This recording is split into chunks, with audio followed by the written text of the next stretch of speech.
Prime Minister Narendra Modi launched the historic Startup India campaign in New Delhi. On the occasion, Prime Minister said that India's future lies in innovation and creativity. Young entrepreneurs, CEOs and founders of top startups from across the country and abroad gathered to celebrate the entrepreneurship spirit of country's youth. Addressing the entrepreneurs, PM Modi said his government is working to remove all obstacles that come in the way of opening startup companies. He announced a number of steps, including tax exemptions, legal assistance and easy exit policy to facilitate startups in India. A 10,000 crore rupees special fund to finance startups also announced. Finance Minister Arun Jaitley reassured that Startup India campaign will finally break away from the license raj in the country as startup-friendly tax measures will be announced in the forthcoming budget. Addressing Startup India program in New Delhi, Jaitley said the government will act as a facilitator to the Startup India scheme. Commerce Minister Nirmala Sitharaman also addressed the session on the Startup India initiative.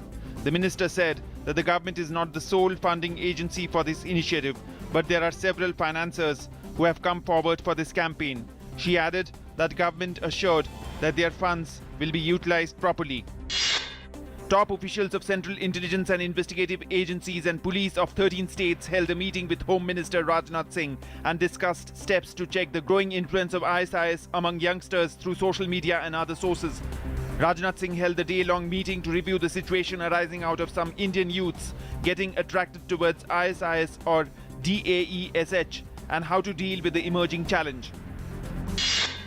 Defence Minister Manohar Parrikar said that the threat of ISIS spy to our security establishment can be countered by making aware India's security forces of the pitfalls.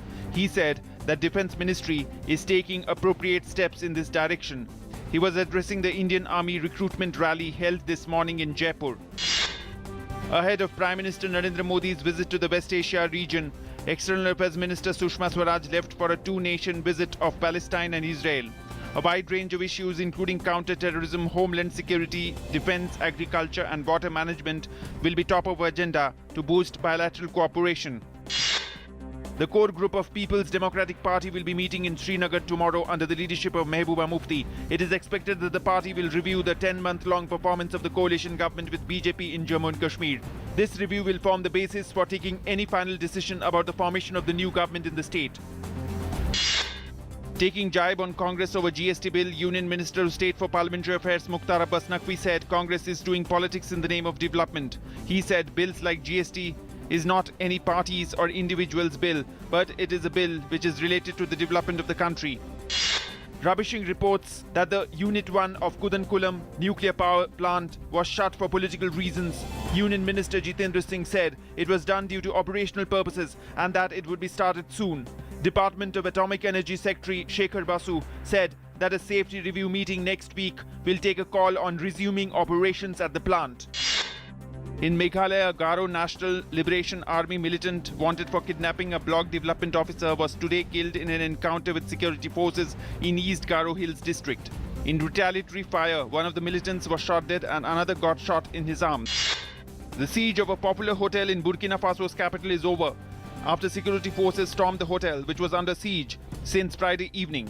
The country's interior minister said at least 126 people have been freed and 3 terrorists killed in the operation backed by the French forces. At least 20 people have been killed in the attack. Taiwan opposition leader Tsai Ing-wen claimed victory in presidential elections and said she would strive to maintain stability in relations with China, which claims Taiwan as its own territory. Tsai said the people of Taiwan have elected a government that will defend Taiwan's sovereignty.